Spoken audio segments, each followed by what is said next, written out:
When my dad died, I don't think Mom knew where else to go. I'm sure Edie was happy to have her back.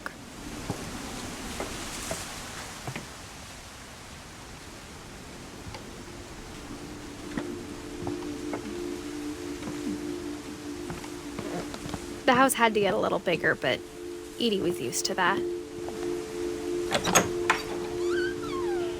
And for a while, things were good. Almost normal.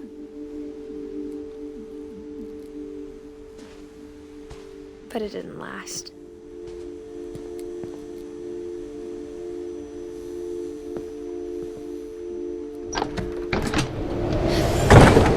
The beginning of the end was Milton's 10th birthday, when Edie gave him a castle.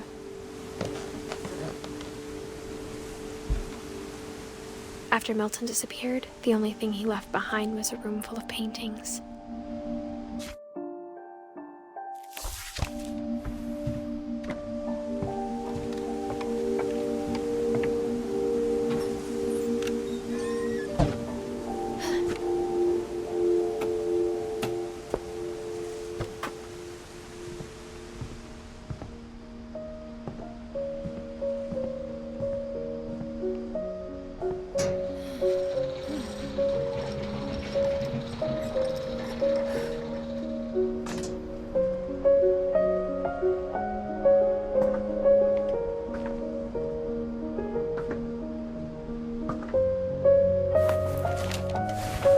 Milton Finch in The Magic Paintbrush.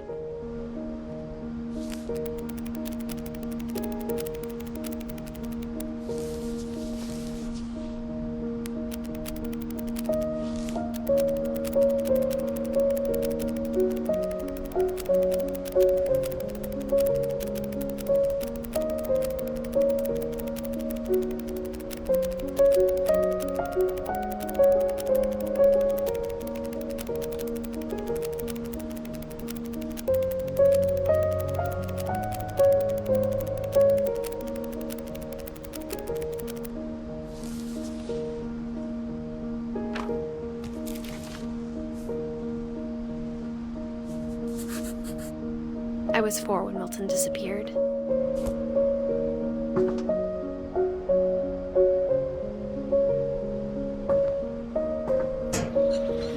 Mom spent months searching for my brother. Then she sealed the doors.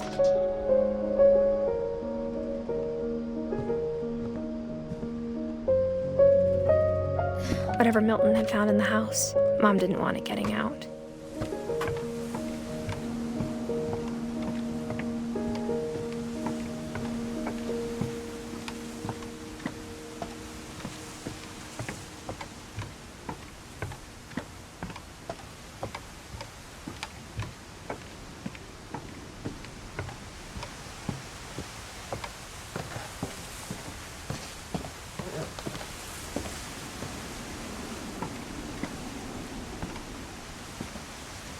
Mom definitely blamed Edie, but I think Louis blamed himself.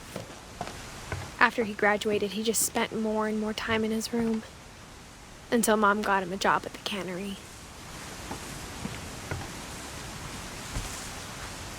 Everyone always told me to stay out of Louis's room, except Louis.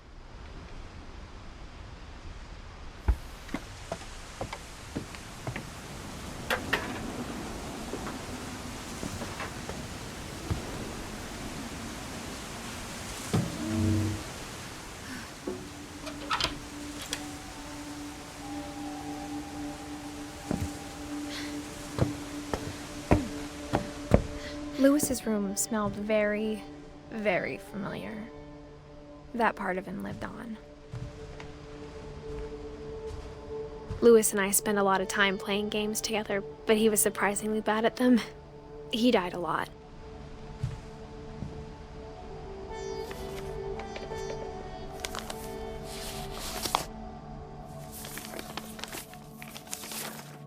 Dear Mrs. Finch, as Louis's psychiatrist, I can understand your desire for an explanation. As I see it, the trouble began in January, shortly after we convinced your son to seek treatment for substance abuse. Newly sober, I believe Louis first noticed the monotony of his daily life.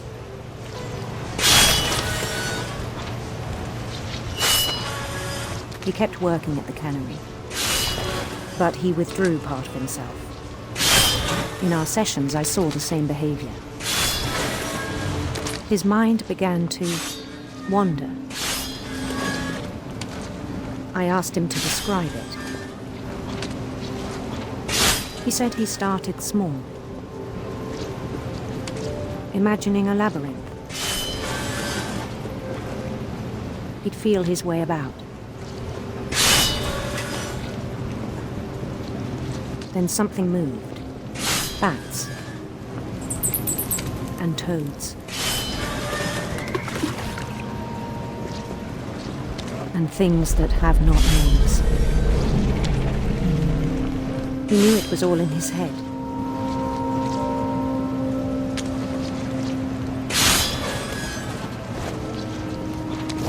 But he took it very seriously. I had hoped he'd find himself.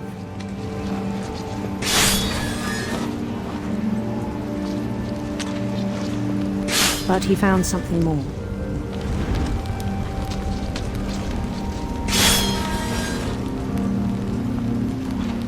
I worried about him then, daydreaming at the cannery.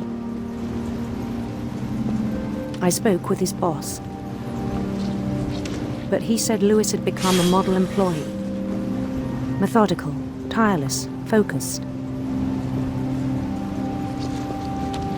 Like a whole new Lewis. So I let him go on.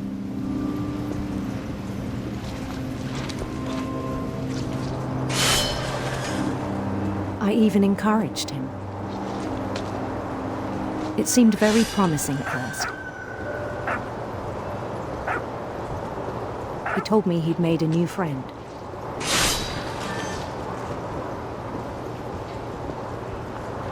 On the edge of a city he named Lewis Topia. He built the city up slowly, brick by brick. Then he made musicians.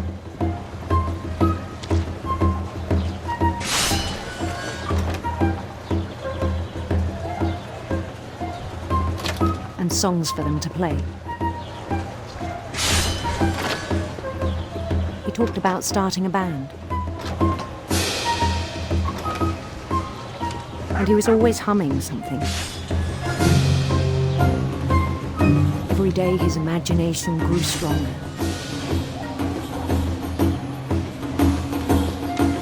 He no longer spoke at the cannery.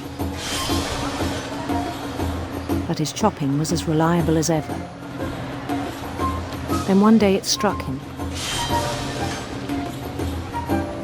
that all the cheering crowds, even the stones under his feet,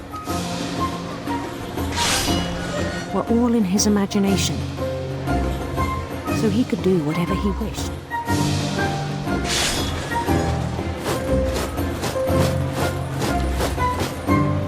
He held an election for mayor, and he won.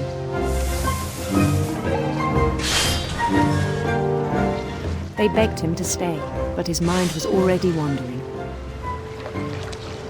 It became a game for him.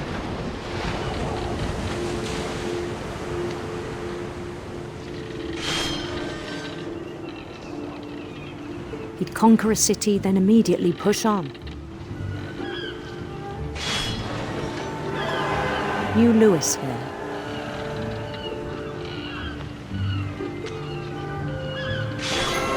St. Louis.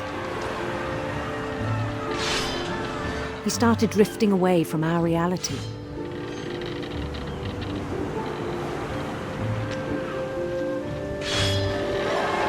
Minneapolis, until one day he forgot to go home from the cannery. Even as his mother pleaded with him, part of Lewis kept sailing on.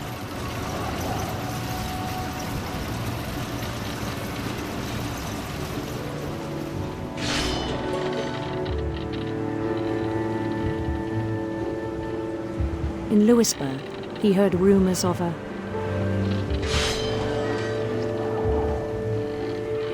handsome queen.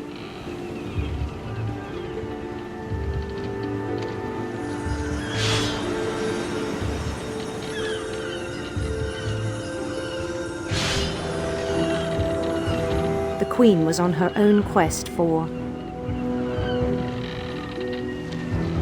sinister serpents.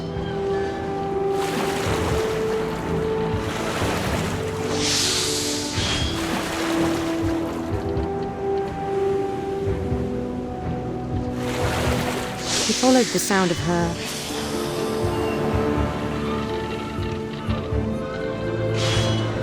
silver harp.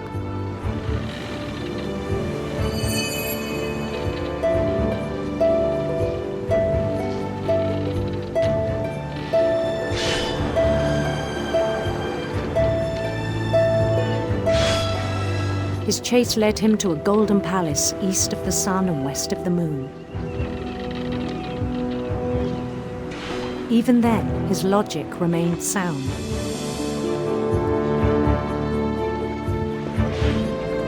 He knew the world was all in his imagination.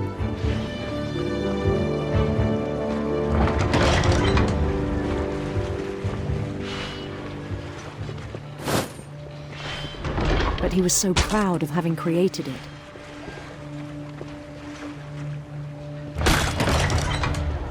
In his own eyes, he'd become something greater than a king.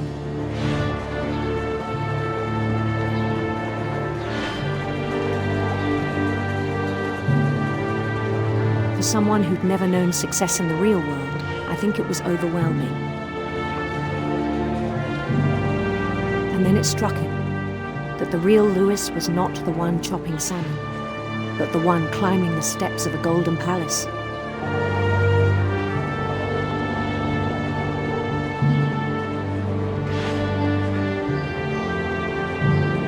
My imagination is as real as my body, he told me. It was hard to argue with him.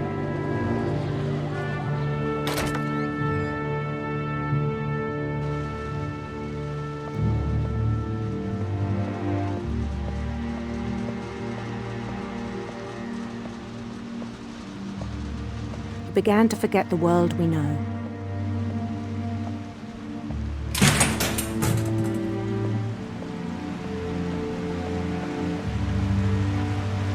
I think it pained him to remember Lewis, the cannery worker.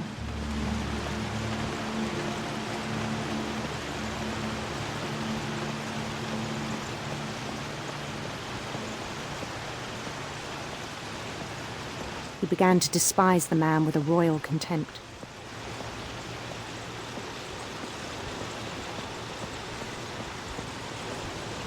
I still thought I could save him. Even after he said he was being crowned king over all the lands of wonder. The palace would be packed with his companions.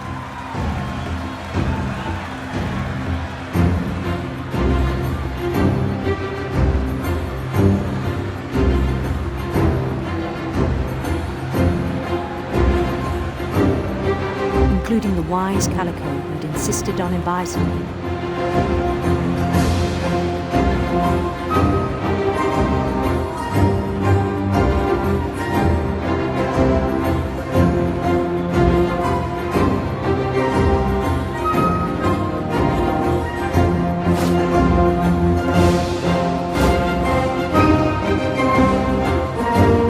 His queen waited, holding his crown.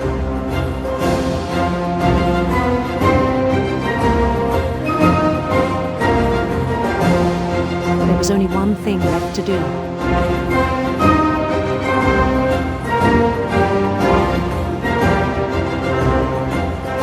Bend down his head.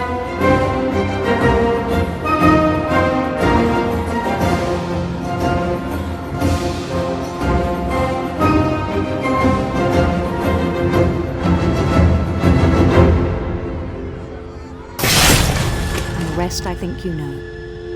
Mrs. Finch, your son was a kind man who will be missed by all of us who knew him.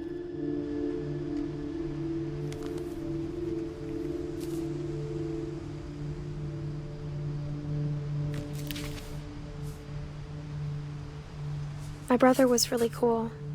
I wish you could have met him.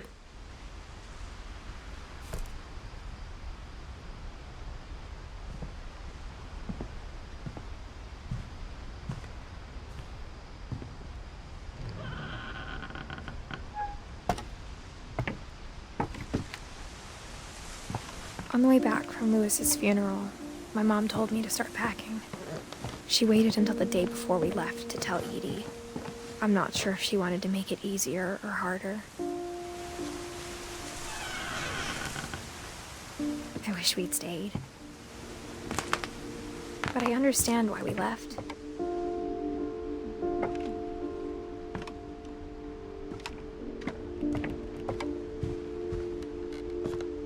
My mom ended up leaving everything behind.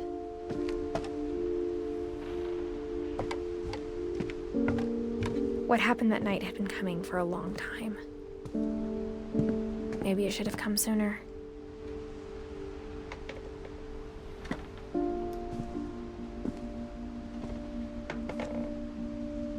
But it had to end one way or another. All that's left now is to tell you about that last night.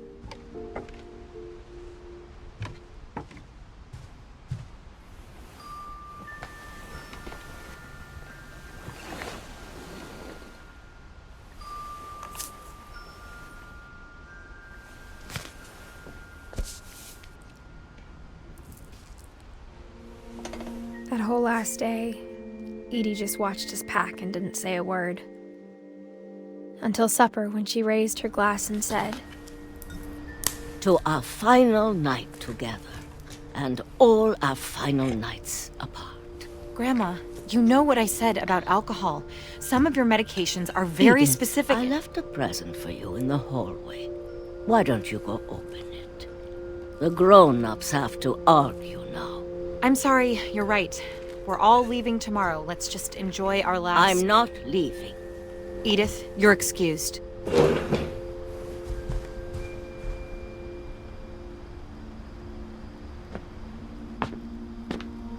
The power had been shut off that morning, but Edie always had plenty of candles. When my mom said the library, I don't think she knew about the other entrance, or that Edie had a key to it.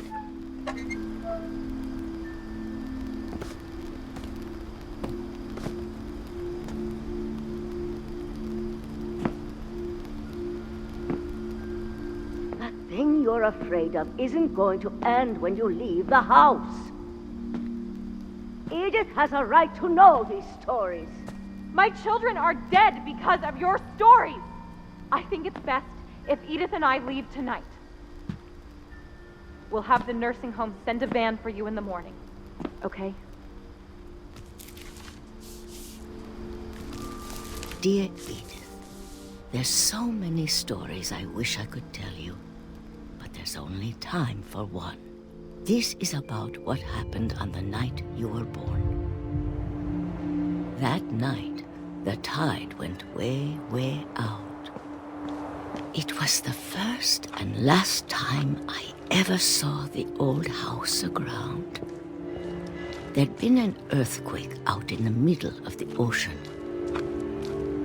They called it the lowest tide in 1,000 years. God, it smelled awful. You know, I've seen that house every day of my life.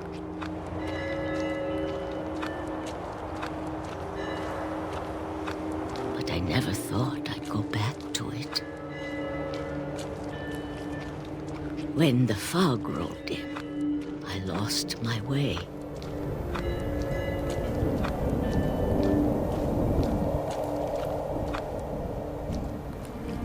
I got turned around.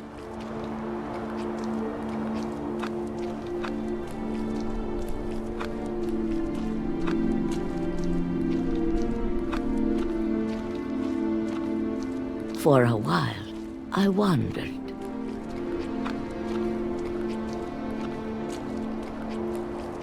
I started seeing things.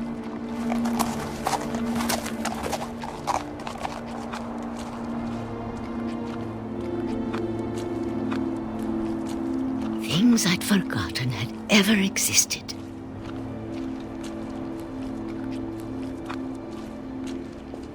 But when I saw them, they felt like old friends. That night, a lot of things came back to me. Or maybe I came back to them.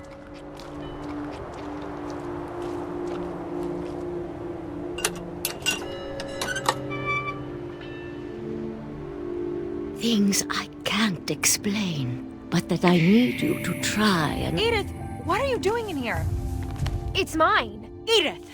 Mom, you're gonna rip it! Let go! I kicked and screamed, but Mom dragged me to the car.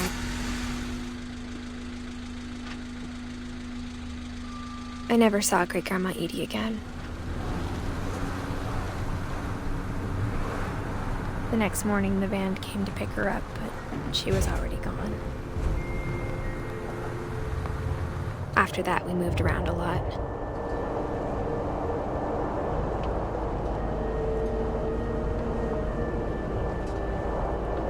We both tried to make the best of it.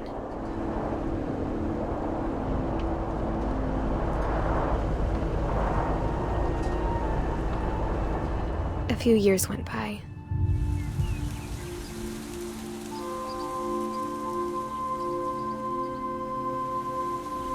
My mom didn't like to talk about it, but she started getting sick a lot. The rest happened pretty quickly.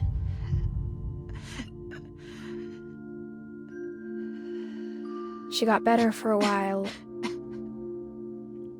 and then she didn't. And then I was alone.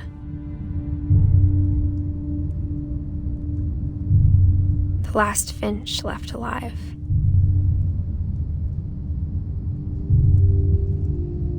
Until I found out about you. I'm still not sure what to tell you about all this. If we lived forever, maybe we'd have time to understand things. But as it is, I think the best we can do is try to open our eyes. And appreciate how strange and brief all of this is. This journal was supposed to be for you. But now I hope you'll never see it. I just want to meet you and tell you all these stories myself. But I guess if you're reading this now, things didn't work out that way.